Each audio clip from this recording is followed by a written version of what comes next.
Okay, hello everybody, this is Kathy Salisbury, the director of the Ambler Arboretum of Temple University, and for today's Curiouser and Curiouser, we're doing a little video, and I'm testing out some new equipment, including a gimbal for the cell phone for maybe less shaky videos than you're used to from my other walks around campus.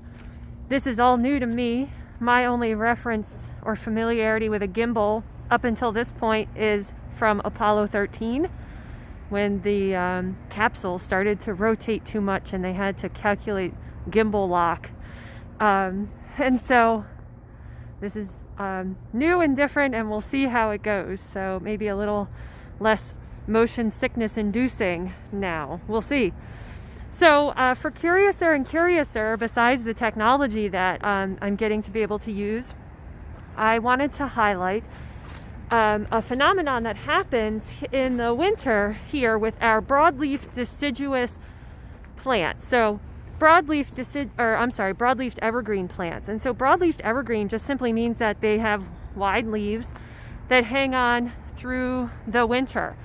And these leaves tend to be waxy and thick and have this nice coating on the leaf to keep moisture from leaving the plant in the winter, because it's not getting a lot of moisture, so it needs to hold it in. 90% of the plant's water is lost through the leaves, and in the winter that can kill a plant. So these plants have adapted and evolved to have waxy leaves. Since they're going to hang on to these giant wide leaves, they've evolved to have waxy leaves, so that helps keep the moisture in. But that isn't the only adaptation these plants have to help keep the moisture in. So things like rhododendron and another plant I'm going to show you, Definiphylum, have these big wide leaves, and they're not as waxy and hard and protected as maybe like a holly leaf that you might be familiar with.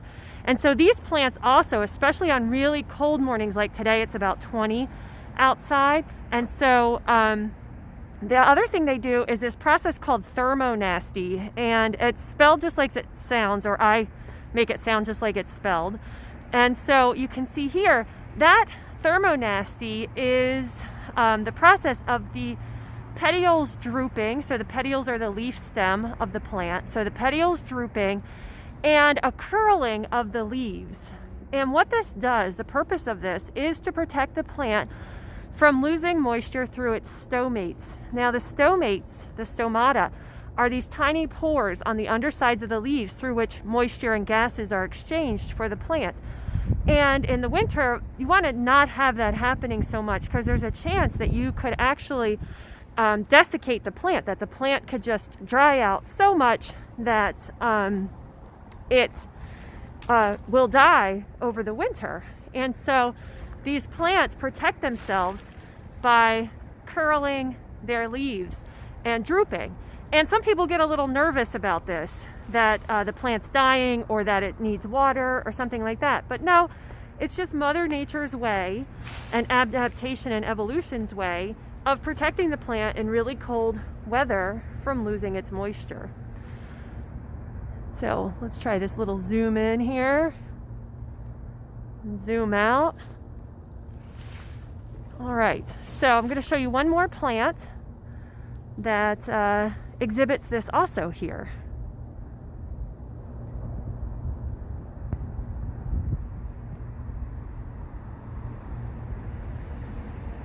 We're going to walk to it because I can't figure out how to pause the video and then get over to there. So we'll test out how walking goes with this new contraption.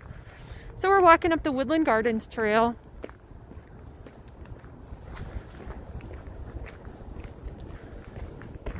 And we are headed past the sycamores and sweet gums and tulip trees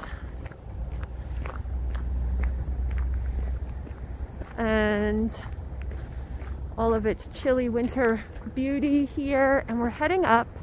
Let's see if we can show you. Whoops, wrong way. So we're heading up here, up to the Fisher Garden Trail. And the Fisher Garden Trail takes us into the Fisher Garden, obviously, which is a great space, a little intimate, quiet place in the Arboretum, with some nice benches to sit on, and these, I just love these benches that were built into the stone walls with these nice white oak tops. I just think they're great. But the plant I want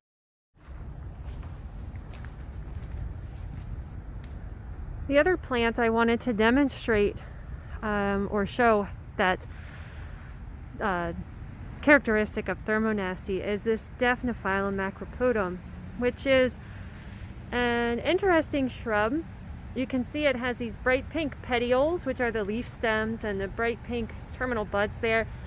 The deer don't tend to bother it, which is exciting. It's not native, but adds really interesting characteristic to the landscape, especially in the winter. And this one is in the Fisher Garden, and this also is exhibiting some thermonasty. It's a little bit warmer out today. I did have some technical difficulties with my new contraption, and so I'm out a couple days later trying to figure out how this all works. But today was cold in the morning, had some sleet, but it's warming up now. But you can see here how these petioles are drooping, how the leaves are drooping, and that is thermonastic activity, right? This plant is protecting itself from drying out from the cold weather. Now, what I'd like you to do is this Friday, it seems like we're going to have the coldest weather that we've had all season so far. And if you have any broadleafed evergreens, go out and check them out. See what they're doing. They'll be protecting themselves, sort of like we shiver and huddle up. These plants are doing that too, except for instead of keeping warmth in, it's so they can keep moisture in. There are topical solutions that you can put onto leaves that would prevent this from happening. It sort of puts an additional waxy substance on the leaf and serves the same purpose. But really, why do that when Mother Nature has already figured out how to do that? You don't need to spend the money on that. You can spend it on something else. Not something the plant's doing already. And so check out your mountain laurels, your rhododendrons, your Definiphylums if you have them, and see if you can witness this curious thing that these plants do. So thanks for joining us for Curiouser and Curiouser. Again, this is Kathy Salisbury from the Ambler Arboretum, and be sure to check us out at arboretum.temple.edu. Where you can find our community events, how to get involved with volunteering, becoming a member, and how to support the Arboretum. Thanks so much.